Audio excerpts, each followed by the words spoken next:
Hey guys, I'm Layla. Welcome to Raidlore Stories. So today we're going to be reading the Raid Shadow Legends lore story for Odin Faefather, part of this whole Asgard Divide event that we have in Raid Shadow Legends. Whoa! I didn't notice that before. He had a raven land on him. Oh, I love that. And I mean, he looks amazing. They did a really, really good job with his artwork, I think.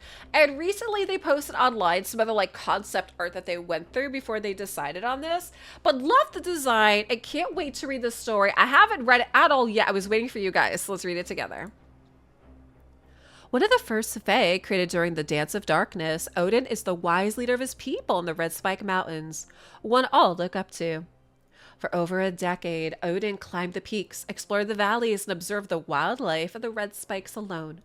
During this time, his only friends were the ravens, mountain horses, and wolves, creatures with whom he found a simple yet satisfying affinity. His closest friend was an eight-legged steed, whom he named Sleipnir. Odin loved to learn, possessing a deep wanderlust. For wherever he went, there were new things to see, hear, smell, and feel. His thirst for knowledge was so great, he was willing to endure almost any suffering to acquire it.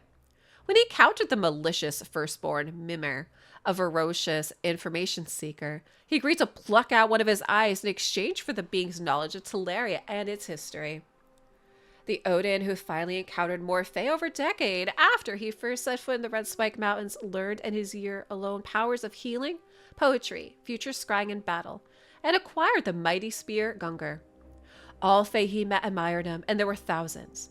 Thor loved him for his knowledge and toughness. Freyja loved him for his wisdom and curiosity. To at first have so few friends and suddenly be the leader of thousands was an unexpected change. But Odin saw this as another opportunity to learn. The Fae needed homes, and so he oversaw the construction of Asgard and dozens more keep houses using knowledge Mimir gave him.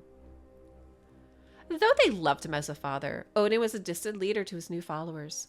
He was prone to becoming lost in thought and never abandoned his love for wandering Teleria. He often disappeared from Asgard without warning, always acting as if nothing had happened when he returned, and he had always been around. In a way, many people of Asgard believed he had, for some of his animal familiars always stayed behind like winged and clawed stewards. The Fae were sure Odin could communicate with the creatures, even seeing and hearing events through their eyes and ears. For centuries, the Red Spike's Fae flourished. Early in the Age of Terrestrial, another Fae joined them, called Loki. Quick of wit and sharp of tongue, he was well liked by almost all. He delighted the young with his shape-shifting abilities. He listened to fellow roamer Odin's lessons for hours in attentive silence, and in return taught the wisest Fae of distant lands. What should have been a fruitful relationship, however, was not quite that for Odin. He was suspicious.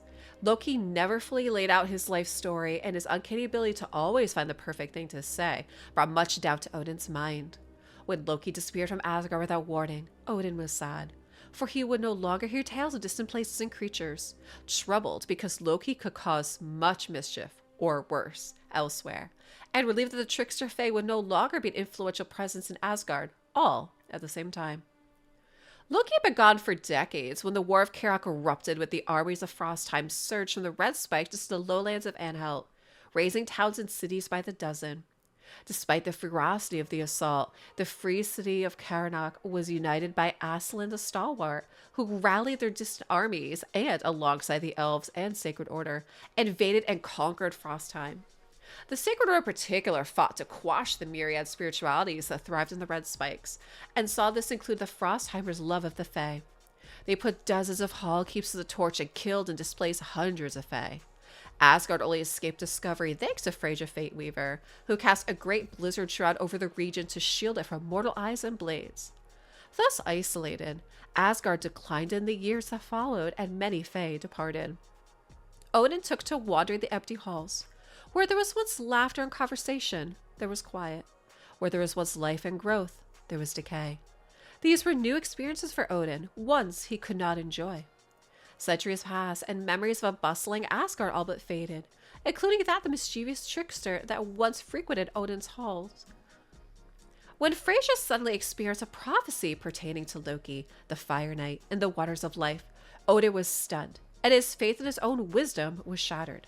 He had had no clue that the trickster was capable of such catastrophic foolishness.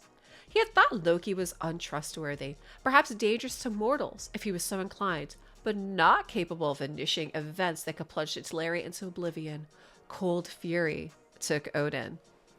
All right, guys, I'd love to know what you think of this lore story. So, I mean, it really kind of dives in deep, even like back to how he lost his eye, for example. And it does explain, look at that, the raven right back there too. So it does help explain that too. And I have to say, I think that's a really nice touch to include the raven and have him landing on him as well. And I feel like this last part here, Cold Fury took Odin, makes me feel like perhaps that's why he happens to be the new boss in the event dungeon that we have. But I'd love to know what you guys think of the lore story for Odin Faefather. Drop me a comment down below, and thanks for watching.